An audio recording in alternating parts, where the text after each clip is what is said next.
Going to get started. Good morning. Happy Monday. Most of you have been seeing throughout the quarter. Some of you, it's good to see you again since the orientation. Really excited to see you here.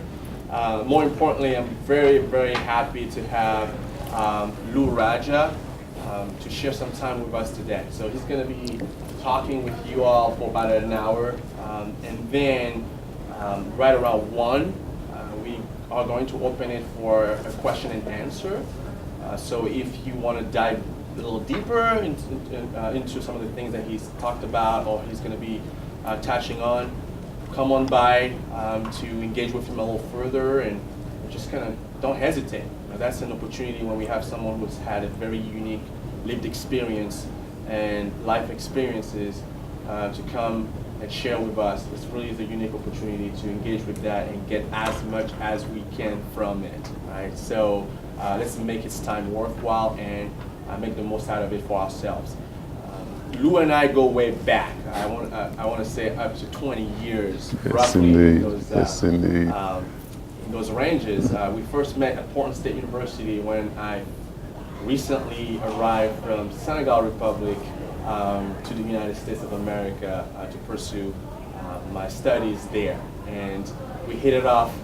He was really, he stepped into a role of a mentor for me, and has played a very critical role in me navigating this new landscape and just figuring things out. So I'm really honored to actually have him here today to share a little bit about himself and his story and whatever has been put in his heart to share with us.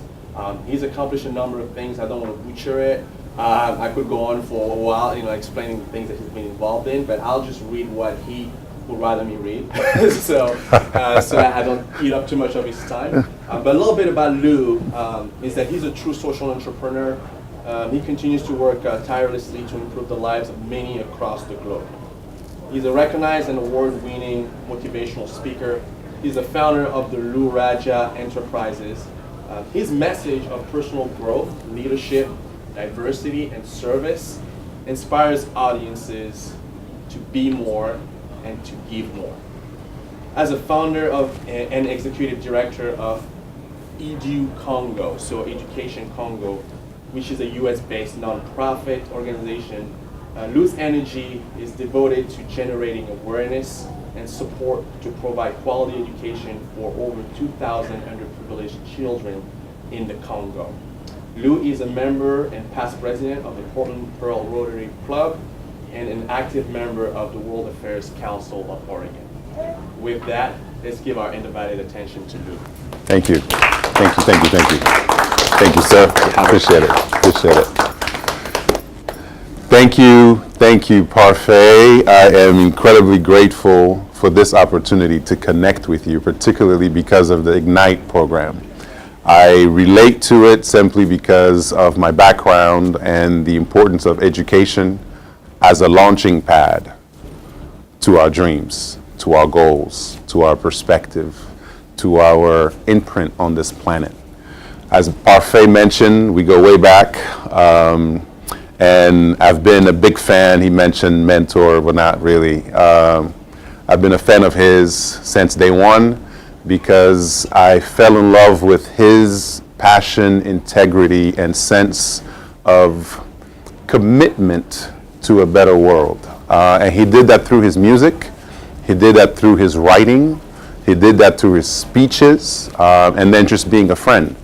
And so for that, I consider him a peer, I consider him a friend, but I also consider him the Africa Rising humanity next generation of leader, right? That's the kind of person I want to see in the world.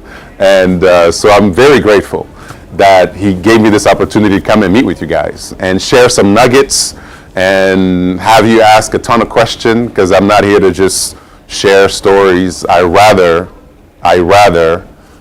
tackle some of the things that you might be going through right now and how we can add value to it. Sounds fair? We're good? All right. My full name is Lukusa Badibanga Radja François Benjamin Fariala Benoit Lou. Lou for short. And before we go into our conversation, I want to set the table. My father came to America to pursue what we have here. As I was coming in, I saw a beautiful campus, opportunity everywhere, classrooms, teachers, technology, you name it. People travel all around the world just for a chance that sometimes we take for granted here, right? So my dad gets helped by Presbyterian missionaries in 1967. So he leaves the Congo for the College of Worcester in Ohio. Go figure, straight line. Congo, Worcester, happens all the time. Anyway, so he goes to Worcester. It's a liberal arts college. And so what I love about liberal arts education is just the critical thinking component, right? Where we grew up in the Congo, we have a lot of rote learning. Rote learning just means you show up as an empty vessel and teachers know everything and you just sit there and they dump stuff in you and your job is to regurgitate whatever they told you so you can go on the next class. That's basically what rote learning is, and that's where we come from. And so to have my father go to the College of Worcester in Ohio was eye-opening for him because there he was encouraged to ask why. There he was encouraged to challenge information, to challenge knowledge, and go for it, right? My mom, the smarter of the two, she got a scholarship in '68 that took her from Congo to Vassar College in New York. And they met here in the US. So they met here in late '68. Went back home to the Congo in Welcome, please. Yes, please, make yourself at home. There's plenty of room up here. Come on in, by all means. I was just talking about these two crazy individuals that produced me, mom and dad. So they met here in the US, and then in 1970, when my father finished college, they went back to the Congo. They got married. They had my two older sisters, Esther and Sengu. And then they have to come all the way back to the US for education. Again, back to education. Education, it's going to be a broken record today. They came back to the US for their advanced degrees, and now they're in Boston, Massachusetts. My older brother is born, and then I'm born. So by birth, my brother and I are the two Americans in the family of Congolese. Less than a year after I'm born, we all moved back to the Congo. So I grew up in the Congo until I was 17 years old. At age 17 is when I actually came back to the US. And this time I was in Ashland, Oregon. So from Congo to Ashland, Oregon. Culture shock, adjustment,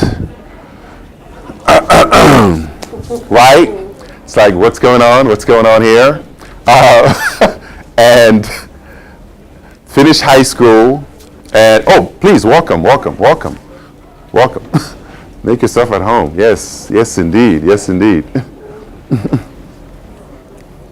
Okay, welcome. I'm Lou. Hello, Lou. Yes, nice to meet you. And so, finished high school there, and then went to the College of Worcester for a couple years just to follow my parents' footsteps. And then both my sisters graduated from Southern Oregon University, and they had moved to Portland, Oregon, and I went to visit them from Worcester, and I thought, I like the Pacific Northwest, transferred and finished at Portland State University, where I met Parfait. International studies was my focus. Africa was my regional focus. So we worked on conflict resolution, development, trade, you name it, globalization, and so on and so on. But my key was always simple. How do I leverage education for my real goal? Because South Puget Sound is not a destination, ladies and gentlemen. It's just not. I mean, sometimes we get into college and we think we've arrived. No. I don't care where you go. Even Harvard is not a destination. Stanford is not a destination. College is a launching pad. The question is where? Only you can answer that. See, South Puget Sound was here before we showed up, and it will be here after we leave. So it's not really about this location. It's about you individually. What do you believe is important to you? Is important to you, and how do you leverage South Puget Sound so that it gets you there faster, better equipped, and ready to make a difference? That's our challenge. Not because sometimes we show up and we go, okay, what are they offering here? And then they show you the catalog. You go, okay, I like those classes, and then you go through it, and hopefully you have an aha moment or some kind of an epiphany, or a teacher will tell you something, and then you might get a job and make it, right? To me, that is living by default instead of living by design. Does that make sense? You can live by default, or you can live by design. You choose. You choose. And so education to me is at the heart of human progress, and therefore our challenge is to leverage it. So after college, my father and I built a school in the Congo, serving underprivileged children from kindergarten to high school. We have currently 2,037 students from kindergarten all the way to high school, and we have a clinic adjacent to the school, and we're trying to build more school. Here's why. When you always send the elevator back down for someone else. Ladies and gentlemen, every single person in this room understands struggle. We understand adversity. The question becomes, how are we going to turn adversity into advantage? How are we going to turn our original struggle stories? I'm poor. I grew up in a third world country. My parents divorced when I was a kid. We had too much month at the end of our money. Right? I come from a dysfunctional family. I have a learning disability. I'm black. I'm Latino. I'm Asian. I'm Native American. I'm a woman. You name it. There's always going to be a story. There's always going to be a barrier to success. There's always going to be something that's in your way. That's a given for all of us, especially for this Ignite program. Especially. So now the challenge for us is, how do we turn adversity into advantage? How do we stop the narrative of, here we go again, society's against me, here are all the sticks in my wheels, how can I do it? I'm only a single parent in this apartment, I don't know how I'm gonna make, like all of these challenges. I'm not minimizing them, that's not my job. But I'm betting on your spirit to rise above it. That's what I'm betting on. Because at the end of the day, it's not what happens to us that matters. It's always how we respond to what happens to us.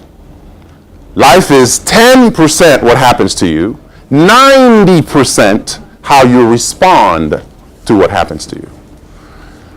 One of my favorite quotes by Vivian Green says the following: life is not about waiting for the storm to pass. Life is about learning how to dance in the rain. Are you following me? Learning how to dance in the rain. Many of us are waiting for the storm to pass. Waiting, crossing our fingers. I hope. I wish. These are great words. Useless. Work. Work. Connect. Meet the right people. Ask for help. Stay late. Come early. Those are the things we actually have to do at the end of all the hopes and dreams. That's the challenge that I'm bringing for all of us today. How do you leverage this opportunity called education and put away any story, any excuse? I went back to visit where my father grew up in the Congo and to see the pain that his teachers, members, family, relatives are still going through today, and how he had to do just what I'm talking about right now, and therefore never gave me a break every time I had an excuse. He couldn't, no matter what happened in our household, the minute I start explaining or giving a reason or coming up with an excuse why, he won't let me have it. I grew up in a no excuse household. Don't tell me the problem, tell me what you're going to do about it. And you get used to it after a while. So, one of the key ingredients that would help you in overcoming these obstacles is one and one only. What is your purpose? What is your why? What is your purpose? What is your, why are you here? Why did you wake up this morning? Why should anyone give a damn that you woke up this morning? What would happen if you didn't wake up this morning? What are you put on this planet to do that no one else can? What is your unique value proposition so you can leverage the hell out of all of this so it can take you there faster? What is your purpose? In leadership, in business, in education, in life, we train that when the why is strong, the how becomes easy. When your why is strong, the how becomes easy. So the question is, what is your why? I exist to uplift humanity's consciousness and to add value in the lives of others through my words, my thoughts, and my deeds. That's my why. So when I'm talking to Parfait about this opportunity to talk to you, guess what? It's in alignment with my reason for being. So I prepare, show up early, and look forward to it. There's nothing to talk about. There's nothing to come up with in terms of why I can, maybe. I get pumped about this opportunity because it's in alignment with who I am and what I'm trying to make happen in this world. So we're going to do two things. We're going to go around the room and you can tell me or tell us what your why is. It doesn't have to be grandiose. It doesn't have to be some big statement like a mission statement like I just regurgitate. It's about you and your actual purpose. Because I say this all the time. I've been working on my why since I was about 17. And so this is automatic with me. But let's hear from you. What would you say your why is? Your reason for being? I won't pick on people. I'll let you just volunteer. What is your why? Or what do you think your why is? Yes. So my name is Carmen, and I'm going to be 51 on Wednesday. I grew up with my grandparents. Mm-hmm. My grandfather was like a father. He was a Supreme Judge. And Yes. he said, do not give me an excuse. Somebody else is passing through a really serious thing. Yes. Little problems that you see right now, it is nothing when somebody doesn't have a house and living on the streets. When the house have hole on the floor and doesn't have any furniture, doesn't have water, doesn't Yes. have toilet, that's a problem. Yes. What you have, they make an excuse not to do the homework or I'm too tired, that's just in mind. Yes. So my purpose in here, and it's been in the 36 countries that I've been, is how can I affect people by my behavior? What can I give to my community? Yes. I studied to be a nurse because I wanted a reason to heal somebody. It's not about money. It's about making feel that spirit. Yes. Because I'm not only attending the body, but attending the mind. Yes. It is a conjunction. Doesn't matter what they believe in religion. Doesn't matter what they believe in political matters. Yes. I attend that person for who they are. Yes. So my purpose is to try to bring happiness and trying to bring a support Yes. to somebody they didn't have it before. Yes. Even how bad I get, I can do better. Yes. I'm a single mom. I have an autistic son, 26-year-old. There was Yes. one partially deaf. I have a 24-year-old Asperger. I been married in the military and in Army, guys. My parents are divorced since I was 4 years old. I moved 8 times before 18 years old from house because they keep moving me from time to time. And I said, I have a great life. What is my experience? What I can give to another experience that I have. Yes. I want to do better. So it is not an excuse. This is my empowerment. Yes. I want to do better. Thank you. Wow. Wow. Let's hear it. Let's hear it. Let's hear it. Wow. Wow. I love it. I love it. Good luck anybody following that. Because, I mean, this is exactly what we're talking about. She listed all of the challenges. And yet here she is, wanting to heal, wanting to be an example, want to bring happiness, want to connect with people. She's studying to be a nurse so she can actually leverage that platform to make a difference. Hello? Hello? So do you think a 10-page assignment would stop her? I don't think so. do you think a little group project will stop her? I don't think so. I don't think so. Because bigger things haven't stopped her. Here she is. I love it. And that's the why. That's the why. Anybody else? That's what he's doing. Filling his cup so he can have something to give simultaneously. Taking the elevator to the top, sending it back down for someone else. Love it. Thank you. Thank you for sharing. Anybody else? Share with us your why, your purpose, your reason for being. Raison d'être. Where is it? It's like, yeah, why we were here? Just You were here. why you were here. Why you live, why you wake up every day. Your purpose in life. What do you want to do? What would be missing without you? I love that question. That's a lot of questions. I guess my reasons would be my family first. Also to innovate. Yeah. I feel like if you're not innovating, you're part of the problem. Hello, hello, hello. If you're not innovating, you're part of the problem. Yes. Yeah, that's my biggest. That's me. Like I'm trying to innovate. I'm trying to keep my vibrations positive. Yep. And always forward. Yep. And enlighten myself. Yeah. I love it. Equity. Can't forget equity. Equity. Constant and never-ending improvement. Innovation. He wants to grow, and then he puts his family up there, right? Puts his family up there as a motivating factor, fuel to actually keep him going. I love it. One more. What is your why? Yes, sir. I'm going to school to be an accountant, Yep. and with that knowledge, I'm going to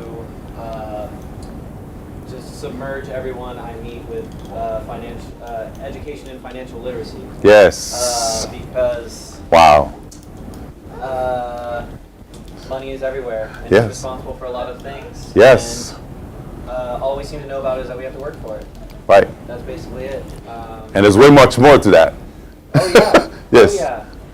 But that would be mine. From the top to the bottom, everyone should know how to manage an asset. Right. Wow. Let's hear it. Let's hear it. Let's hear it. Financial literacy leads to financial independence. I'm a late bloomer when it comes to this, like super late. First job, I was 17 years old, and it was here in the U.S. For the first 17 years of my life, I had no money. Every time money entered my hands, it was because I was supposed to go to the market and buy something and bring back whatever change they gave me. So my job was just math on whatever money came to me. So you gave me $10 and you want 2 back. I go, I buy the thing, and I bring back the 2. That was it. 17 years. As financially ignorant as it gets. Then I moved to America. I find myself in Ashland, and my first job is bagging groceries at Albertsons. Paper or plastic. All day. And I'm getting the paycheck to help my sisters who are going to Southern Oregon University and paying international rate. So I don't even see my paycheck. Then I add another job at McDonald's. These are my two jobs. Albertsons, McDonald's, while I'm learning English and adapting to America. First year. All of that money is going straight to help my sisters, and I have no idea how to budget, how to save. I have no freaking clue. I'm just doing. Then it's time to go to college. Okay. I find myself in Worcester, Ohio. I see these two tents. Hello. And I walk cautiously to these two tents. And I see people with t-shirts and stress balls and candies and all sorts of things. I'm like, what is this? I get closer. They have applications on the table. What is this? They have plastic cards. They call them credit cards. Some say Visa, some say American Express, some say Discovery. And I'm like, what is this? What's going on? It's like, oh, this is just a credit card. You can fill it out and you can get it. And then it's like, okay, so what does it do? It's like, oh, you can do whatever you want with the money and we'll just send you a minimum fee at the end of, oh, I love this country. They're giving money away to people. And they only charge a little bit a month. What a country. How many of these can I get? Oh, you can get however they can give you. No idea what small prints mean. No idea what's going on. And by the way, it wasn't even for me to splurge. I was using it to help my family. And dug the biggest hole with a good intention. I mean, think about that. I'm a good guy, but why is it hurting me? Because it doesn't matter. If you are not aware of what's going on, you put yourself in trouble. And so I appreciate your why. Education and helping people like myself don't go back into that hole. So I appreciate that. I saw one more hand. Oh, I was going to say, I'm here today to also help my family, but also nursing homes, Yes. especially little kids. Yes, yes. Let's hear it. Let's hear it. Family helping others through nursing, especially kids. Here's the thing about a why. When your life gets hard, which it will, okay, this is where you go back to get a little bit of oomph to deal with whatever the challenge might be. Whatever the challenge might be. It's always going to be about your why. Now let me share something with you about the extra mile.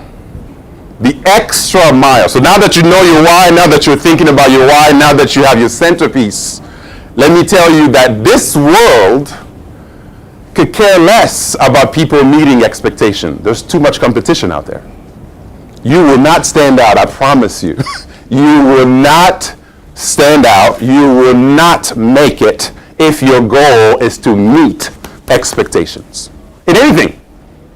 Anything.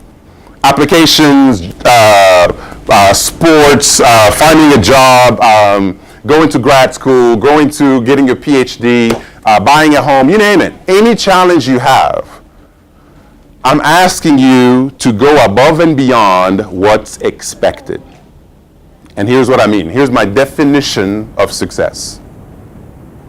Success is what you do after you do what's expected of you. I'm going to say it again. Success is what you do after you do what's expected of you. If you do what's expected, you're a minimalist and you are replaceable. I promise you. If you do more than expected, you are invaluable. That's where the difference comes. I post a job and I get 1,000 applicants. How would yours stand out? What would make me call you back? How would your resume pop up? It would be based on what? If it's just like everybody else, I'm busy, I'm not looking at them, I'm going to toss them all out. and you'll never hear from me. But if you interned, if you got references, if you wrote an essay, if you have someone vouching for you, now all of a sudden your resume looks better and better and better. Why? Because you did a little bit more than the average person is doing out there.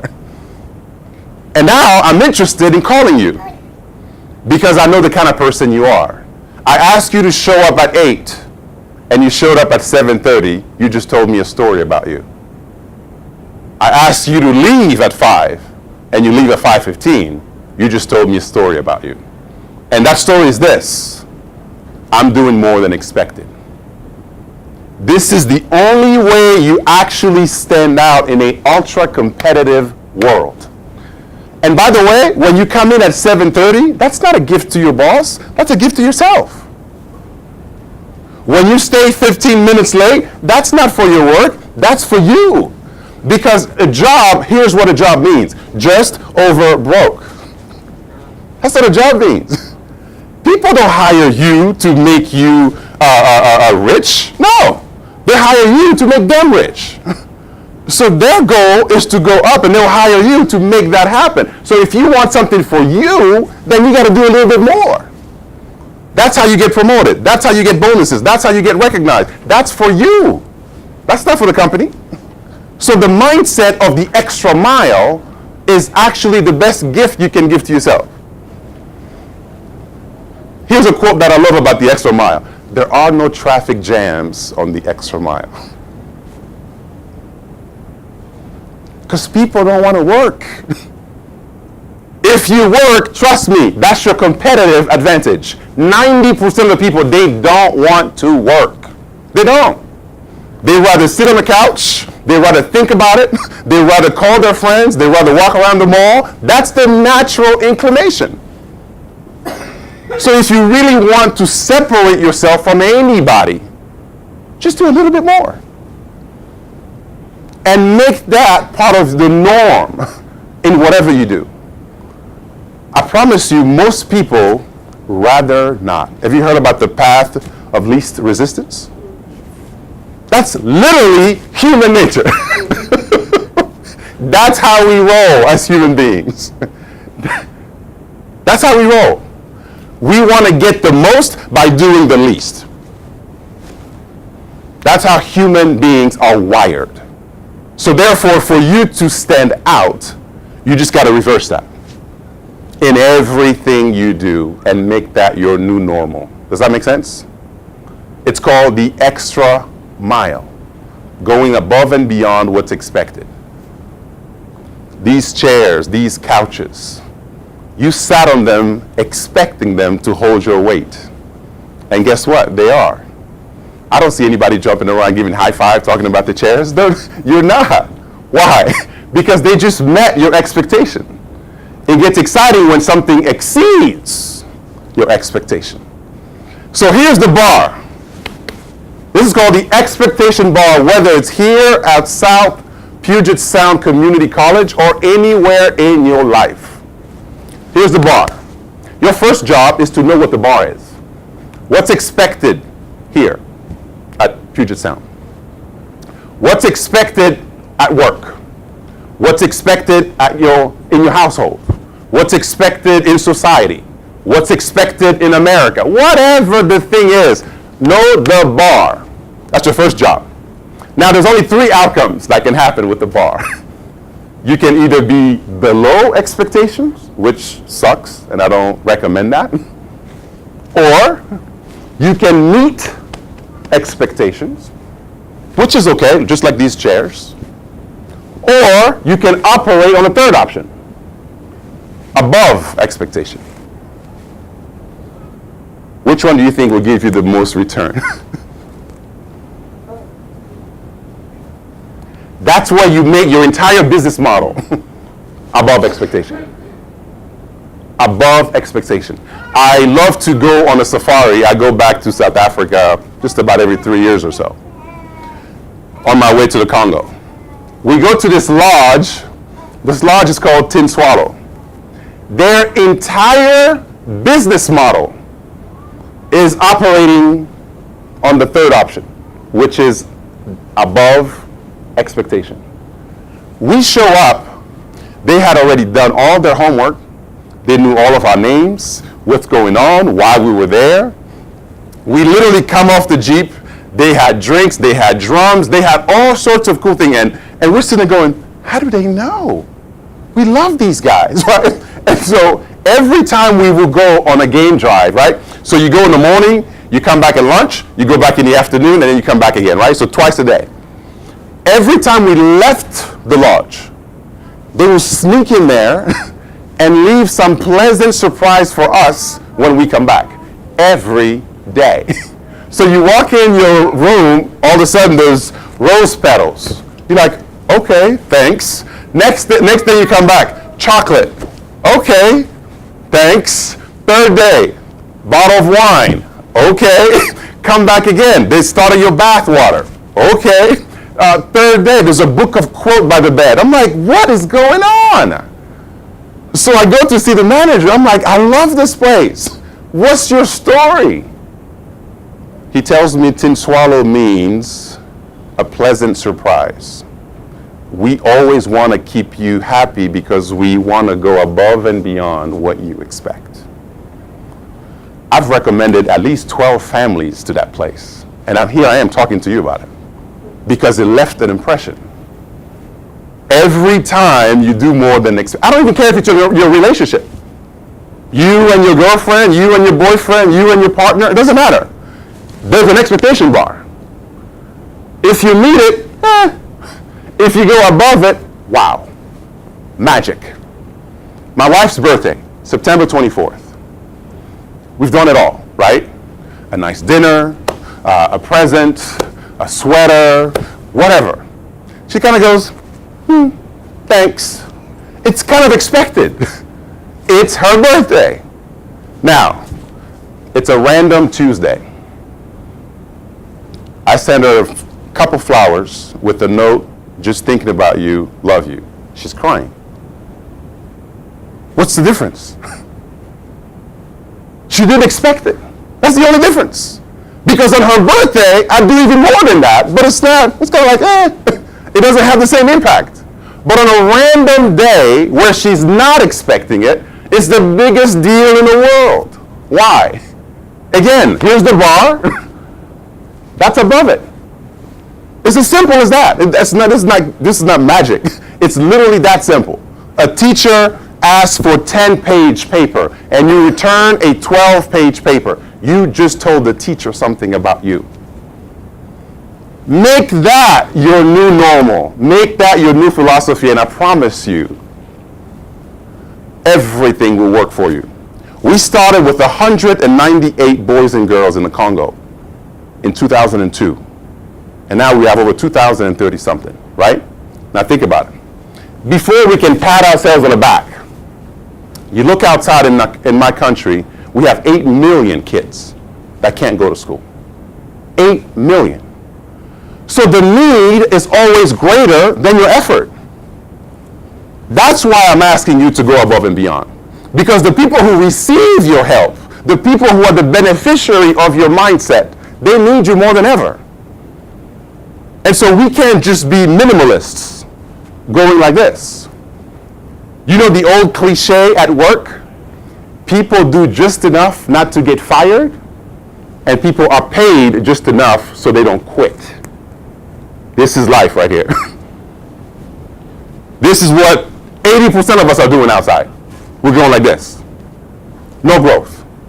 And people are always there to what? Just cover their ass so they don't get fired. And then managers are paying just above the minimum wage so you don't quit. Nobody wins. Nobody wins. And this is the story over and over and over. So I'm asking you, especially with the Ignite program, many of you who are just like the first in your generation to take it to a highest level, are you kidding me? You're the pioneer. You're pioneers. So much more is riding on you and your success because the people who are coming behind you, you guys are setting the example of what's expected. So it's not just your success, it becomes a collective thing. It becomes the people who are following you. That's the challenge. That's the challenge. Knowing where you're going, understanding your why, going the extra mile. Going the extra mile. Every challenge that you have now, when you use the law of contrast and you juxtapose it to the pain that folks have all over the world, it's like nothing. I mean, here we complain about the traffic. Are you kidding me? Just be happy you have a car. Here we complain about not enough Facebook likes. Just be happy you have internet. Here we complain about, well, you know, I'm gluten-free and they didn't offer a gluten-free menu. These are stuff that we talk about. Here we complain about the bus took too long to pick you up. Be happy you have a bus. You know, here we complain about, the stuff that we complain about is a joke. A joke compared to the rest of the world. And so, to whom much is given, much is expected. Much is required. And so we can't just come here, South Puget Sound, and just kind of go through the motion. How much credit do I need to graduate? What do I need to pass this class? What extra credit just so I can get a C? Or whatever, right? That's this. Nobody will hire you for this. You're not going to change the world going like this. It's not going to happen. It's not going to happen. And every time we, quote unquote, get by, we're cheating ourselves. Not the system, not Puget Sound, ourselves. Because you're the one that has to answer all the questions when you get out of here. When you go to that 4-year college, or when you go to your grad school, or when you start your job, or when you go to that vocational opportunity, it's you. So I'm here to just challenge you for more than expected, for more than what, quote unquote, society thinks you can do. And by the way, don't trust yourself. This is my last message. It's going to sound anti-intuitive, right? Counterintuitive. Don't trust yourself because you don't know your limits. You don't. I don't know my limits. You don't know your limits. You actually don't know what you can and cannot do. Who can, in fact, raise your hand if you think you know what you can and cannot do. Good, at least we got one. Yeah. But here's the thing. How do we challenge that? Anybody heard of the guy named Gandhi? Mahatma Gandhi. I see Dr. King right there. One of Dr. King's teachers and inspiration is Mahatma Gandhi. Okay? Here's a story about your boy, Mahatma Gandhi. He goes to London to study law. And he's terrible at it. He's an introvert. London is too big. He's having the worst time. Then he comes back to India with his tail between his legs because he didn't do well. He started a law practice, ladies and gentlemen, miserably failing it in India. His brother takes pity on him, buys him a boat ticket to South Africa. Maybe he'll be luckier there. Gandhi gets on a boat, goes all the way to South Africa. He walks into a train, and because of the color of his skin, he gets thrown out in the middle of the night, 1 a.m. And the rest, as they say, is history. From that floor, cold in the middle of the night, Gandhi was born. Now, let me ask you this. If I were to interview Gandhi 2 weeks before that incident, and I walked up to him and I said, "Excuse me, Gandhi, do you think you have what it takes to free India and provide independence?" What do you think he would have told me? No, he wouldn't even have said no. He would have said, "Hell no." Okay? He would have said, "Hell no." And guess what? He would have been sincere. Except he would be sincerely wrong. Because we all know what happened after that incident, because that's history. But do you think he believed it 2 weeks or even a day, even when he started it? No. So how do you know your limitation? I mean, how can you tell me what you can and cannot do? How do you know? That's what I'm challenging you. Go to the edge, push it. Go to the edge, push it some more. Go to the edge. That's the challenge. Because you wouldn't know what you don't know. If you look at Gandhi's story before that train incident and Gandhi's story post, there's no way you would have predicted this based on this.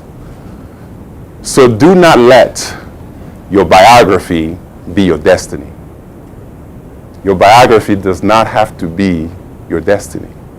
That's just circumstances that many of us didn't even have a choice. We didn't choose our parents. We didn't choose where we grew up. We didn't choose the dysfunction in our family. We didn't choose any of that. We didn't choose the color of our skin. We didn't choose our gender. There's a lot of shit that we just picked up. That's the biography. But the destiny is up to you and me. The destiny, that's our challenge. That one is in our hands. And that's my challenge to you, to leverage this to create anything you want to see happen.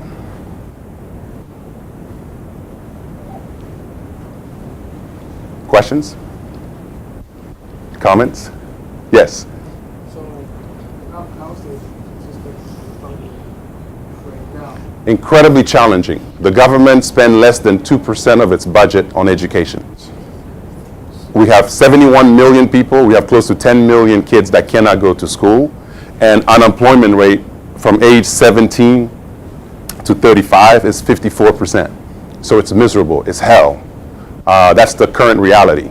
But as Chinese people say, don't curse the darkness, light a candle. Our job is to light a candle no matter what's going on. So that's a terrible scenario, but Arthur Ashe, the great tennis player, he reminded us to start where you are, use what you have, and do what you can. And that's it. You don't complain, you don't whine, you don't do anything, you do your part. Because power concedes nothing without a demand. And so it's our job to continuously push. Yes? I also think that once we don't hit that bottom, Mm-hmm. we don't know how much money To the top, yes. And what you're doing is an amazing job to have over 2,000 kids. Mm-hmm. But they learn, and they're gonna push other people. They are inspiration for other people. Absolutely. Because I always remember that the Christmas, even when my grandfather was a lawyer, he said, I win a case and everything we're gonna put it in the truck. This time, we were living in Puerto Rico, he said, this time we're gonna go to the poorest places in the island. Yeah. And we're gonna have blankets, we're gonna have a boat for each Yep. boy and a dog for each kid, and we're gonna have shoes. Yes. And that was the affected 2,000 families. Yeah. Not too much, but a lawyer, and he got to talk with other people. He make a difference. Absolutely. It was not about the toy. It Right. was Christmas, it was cold. Mm-hmm. For some of them, that was the only gift and the most important because they have a blanket at night. They have a shoulder at night. So it is amazing that when I come to the United States, people complain, oh, I don't have internet, I don't have this and that. Yes. Be grateful that you have Exactly. Be grateful that you have food. Be grateful that you can do something. Absolutely. Go to the goodwill. Yes. See, we have an education, we have to a grade. We can spend 1 hour volunteer Right. in the homeless shelter and show somebody to read, or an elderly, they feel lonely, and it's the senior citizen, and it takes 30 minutes an hour that you want to waste watching TV to spend reading somebody that's dying, Right. reading somebody that needs just a companion. Absolutely. It's not about money, it is about touch. Absolutely. See, every person are capable of doing that. And that's exactly right. Everyone has the opportunity to do the same. Dr. King has a quote that says everyone can be great because everyone can serve. So everyone can make a difference. I learned English, literally, this language that I'm using to talk to you, I learned English through sheer determination, but my friend Mark in Ashland, Oregon, 30 minutes every day after soccer practice, we'll practice English. Now, he spoke English. That was easy for him. I didn't know English. That was hard for me. So he just used what he already knew and an extra 30 minutes, and here I am sharing words with you in English. So he helped me get to this point, and it only took 30 minutes, as you mentioned, right after practice. Anybody can make a difference. One more question before we wrap up. Or comments on how you're doing here. What are some of your own challenges here? And how can we help you? Yes, sir. I guess how do you know what the correct avenue to be that I guess that thing, that's something to help other people? What is it that you do to find out what it is that you're good at? Yes. Do that. That's the hardest thing, but yes, we all have the ability to help, but to help at what? Right. That is the question. I love it, Eli. I love it. I love it. Great question. You know, when you're talking about self-leadership is basically you directing your own life, which is our job. Every single person in this room. It's our job. Self-leadership starts with self-awareness. Know thyself, be thyself, right? We've heard that, right? Know thyself is the beginning, right? Think about these questions. What would you do if money was no object?